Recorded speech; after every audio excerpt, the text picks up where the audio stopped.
Hello, this is Tim Congdon, Chair of the Institute of International Monetary Research at the University of Buckingham. It's late November 2025, and it's time again for one of the Institute's videos. And normally, my concern is with the world and monetary trends as they affect the global economy. But today I'm going to focus on the United States. After all, the dollar is the world's currency, and dollar interest rates matter vitally to many economies, not just the USA. And my focus is going to be on the state, rather the mess, in American public finances. In my first 5 or 10 minutes, I'm going to be calm, cool, and collected. In the next 5 or 10 minutes, I may be a bit more agitated. The first picture here is of the ratio of public debt, that's debt of the federal government and the states, to GDP, to national output. It goes back about a decade. And it also projects to the end of the 2020s to 2030. You can see two lines, a line for what's called the gross debt to GDP and the net debt to GDP. Now, I think the important one here is the gross debt. The difference between the two includes such things as government debt held by state pension funds, and sometimes people say this isn't really to be included. In my view, the pensions have got to be paid ultimately from tax revenues, and the fact they're going to government employees rather than private sector employees doesn't really make any difference. They're still claims on the state. So this is another way of looking at it, where we actually bring in that little table, the ratios. You can see that about a decade ago, the debt was a bit above GDP even then, but by 2030, the ratio is expected to be over 140% of GDP. Now, a bit of context. There have been debt scares in the United States before.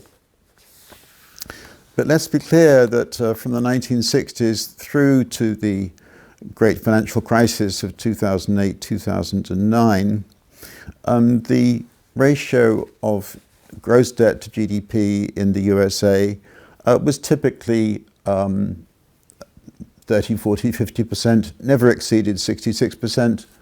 Nevertheless, in the early 1990s, there was a debt scare, and this was the focus of Bill Clinton in 1992, in the 1992 presidential election, which he won, when the debt to GDP ratio was 63%.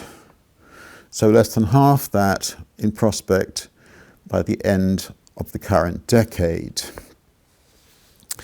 And let's just be clear that the attitude of the current president, President Trump, is very different from that of Bill Clinton. President Trump is well aware of these numbers. And indeed, I know that from things he says about them, that he watches them month by month, as do we. Anyway, the plan has been, sort of, if there is a plan or strategy in what Trump is doing, is to use the revenues from new tariffs, from protectionism, to keep the deficit and the debt under control. But I'm afraid that President Trump has also blessed his one big beautiful bill with very substantial tax cuts being entrenched, and these costing over the next decade, including the interest on the extra debt, something like $4 trillion. And on top of that, Trump has said that he might use some of the money from the tariffs to give out checks to people, tariff checks like the stimulus checks of his first term as president. So I don't think there's much sign of an organized attack to get the deficit down, get the debt under control, with Donald Trump as president.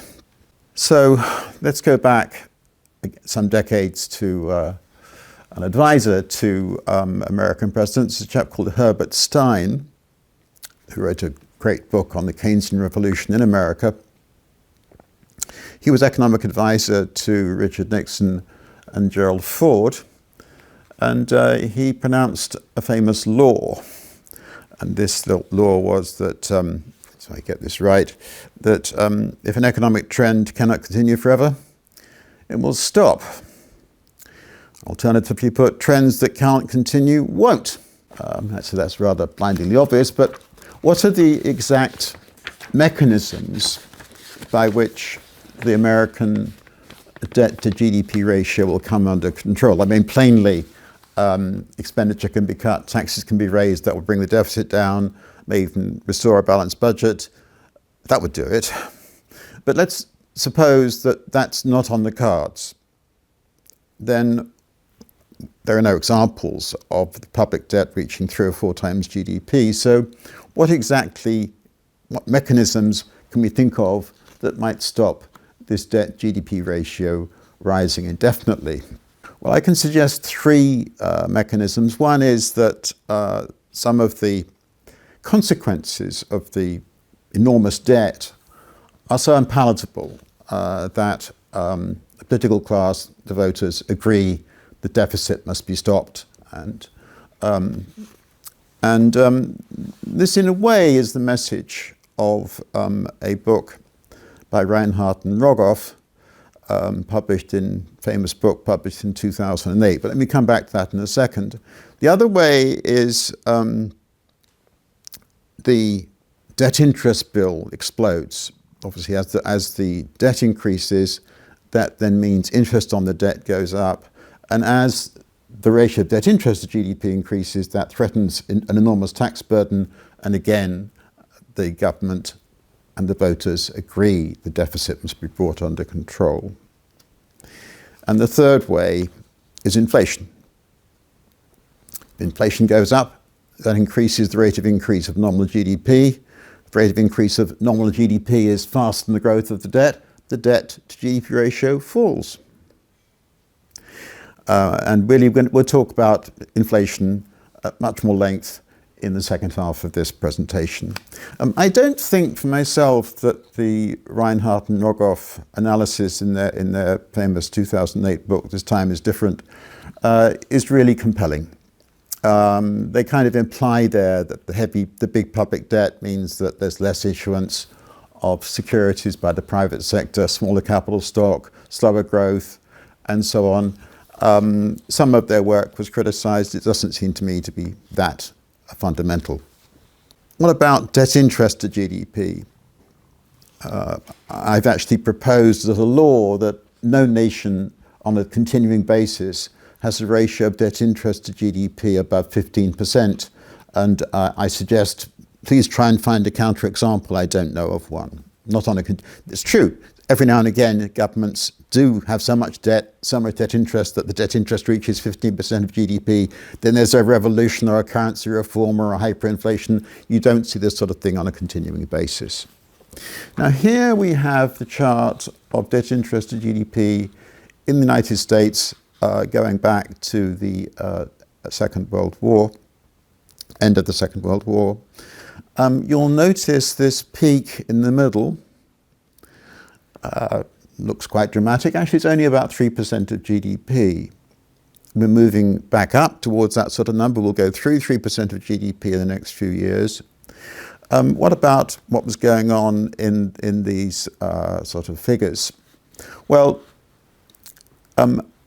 the peak of American bond yields in the post-war period, in fact ever, was in 1981, when the 30-year bond paid a yield of 15.5%, more or less. And that was early on in the Reagan presidency. That was after American inflation had reached double digits 1 or 2 times in the 1970s and the early 80s. And then the hammer was taken to inflation by Paul Volcker under the Reagan presidency. Inflation did come down, and bond yields came down. But even in the early 1990s, the bond yield was around about 7.5%, 8%. This was when Clinton made the then public debt explosion a major issue in the 1992 presidential election. So we had, roughly speaking, a kind of a 60% or so ratio of debt to GDP, an 8% interest rate. Implies if all the debt was 8%, then a 5% or so cost of debt interest to GDP. In fact, the 8% interest rate only applied to some of the debt, and the debt interest rate ratio went up to 3%. Then Clinton got on top of the budget deficit. There was years of budget surplus, and you can see the debt interest ratio came down again, and now it's soaring once more. All right, so let's take it that under Donald Trump, the debt to GDP ratio won't be reined in, the deficit won't be reined in. We're heading out towards these 140% or so figures. Now, if I were being hysterical, I would say, let's just remember that bond yields peaked at over 15%. The debt to GDP ratio is going up to 140%. Doesn't that imply that potentially you should be multiplying the 15%, if everything's going really catastrophically wrong, 15% multiplied by 1.4, which is the debt interest ratio, well over 20% of GDP. Think of, I mean, this is incredible. It's going to be more than the rest of public spending. That won't happen. But suppose we had instead an 8% bond yield, an 8% average interest cost on the public debt, and the debt is 1.4 times national income, about 40%, and we're getting there, then the debt interest GDP ratio would be 11.2%, more than 3 times the previous peak, again, completely unimaginable. Well, what's going to happen? That's really what I'm getting at in this presentation. In these circumstances, there's a temptation for policymakers to shorten the life of the debt. And that's really what I want to focus on in the rest of this presentation. Because typically, the shorter debt pays a lower interest rate than the long-dated debt. You pay a lower interest rate on 1-year paper than on 30-year paper. And so there's this temptation to issue at the short end. Now, the problem here is that the long-term savings institutions, they need good returns to pay to their savers, and they don't buy short-dated government debt.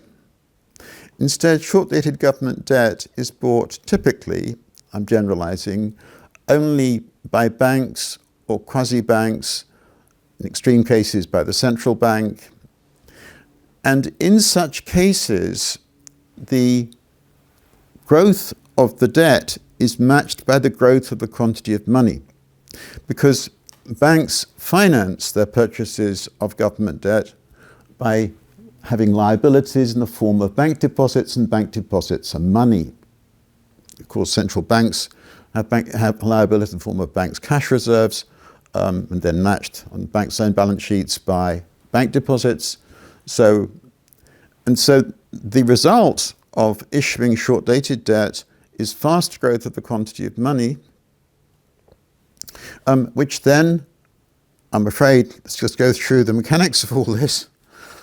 Faster growth of the quantity of money, more inflation, and then there's a kind of boomerang effect, because the faster inflation pushes up the bond yields. The higher bond yields then mean more debt interest. More debt interest means higher public spending. More public spending means a higher budget deficit, and you can see that the whole thing potentially runs out of control in an inflationary spiral, kind of crazy deficits and debt kind of whirligig. All right. Now, you might say this is all over the top, disproportionate, hysterical in the context of the United States. And it certainly is true that the American government bond market, as of now, doesn't really expect this sort of outcome. We can see that because implicit in the pricing of 10-year Treasury bonds and 10-year inflation-protected bonds, so-called Treasury inflation-protected bonds, or TIPS, there is implicit in that is an expected inflation rate over the next 10 years. And this line, this chart here, shows you, that blue line shows you what that expectation is. It's currently around about 2.5%, been much the same, despite 9% inflation in 2022, been much the same for quite a long time. Is this complacency justified? I'm going to argue now in the rest of the presentation that it's not.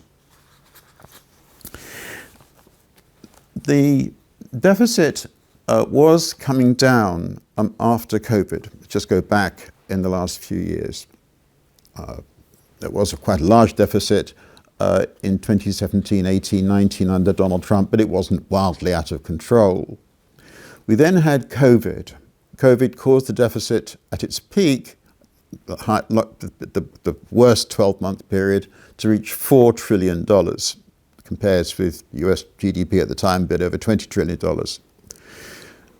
Then COVID came under control, and the deficit came down until late 2022, when President Biden's industrial strategy started to lead to much more public spending, and the deficit then kind of stabilized at $2 trillion, that kind of number.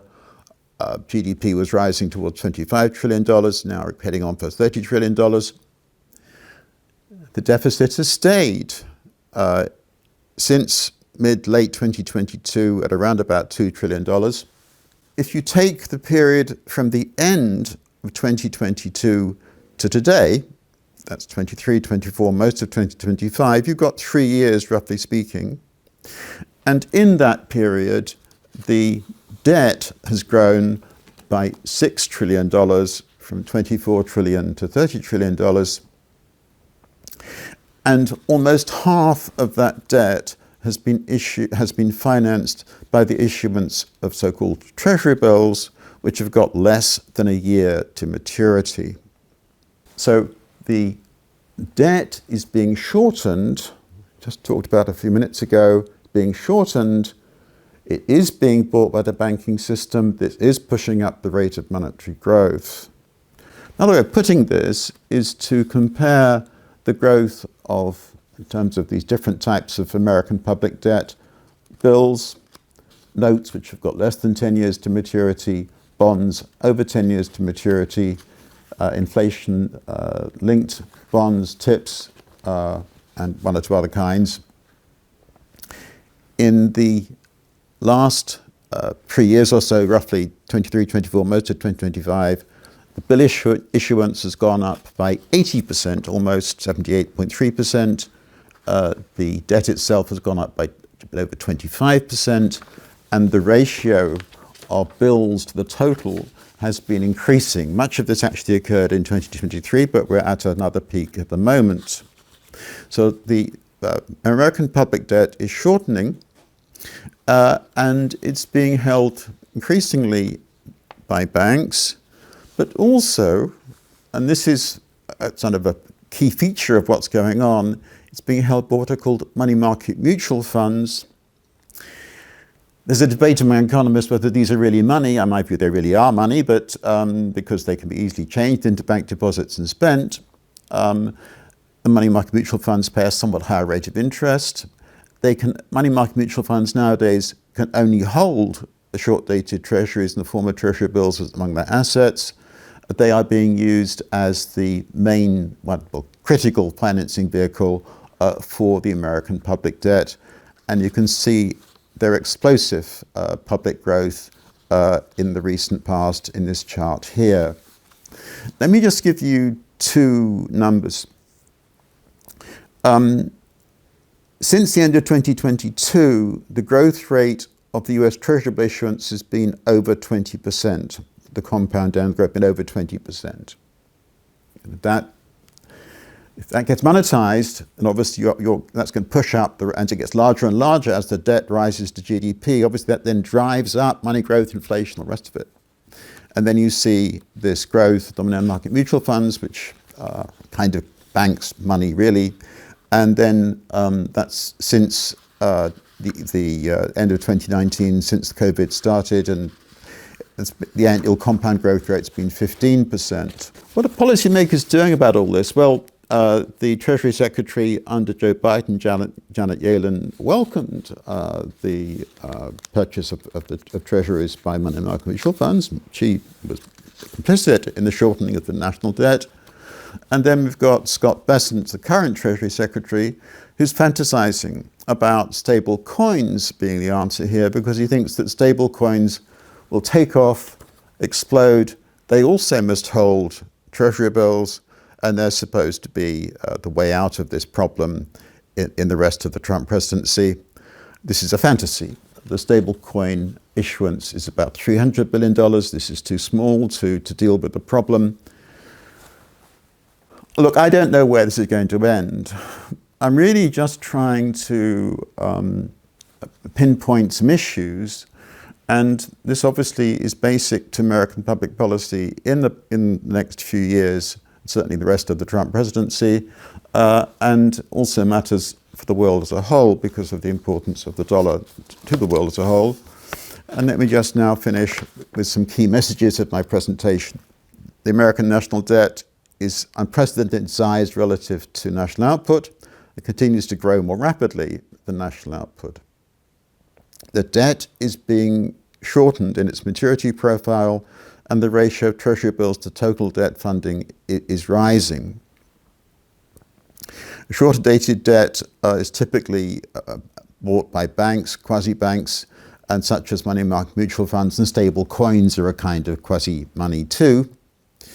So the true rate of money growth, broad money growth, in the last 2-3 years has been higher than implied by the Fed's broad money M2 figure. Inflation isn't going to return to the 2% target level in the rest of Trump's second term. That's because of the rather high money growth we're seeing. And the USA risks going into a downward spiral, with inflation chasing bond yields higher, which causes a growing debt interest bill, which enlarges the budget deficit, which causes further monetization of the debt, more inflation. I don't know where this ends. Thank you.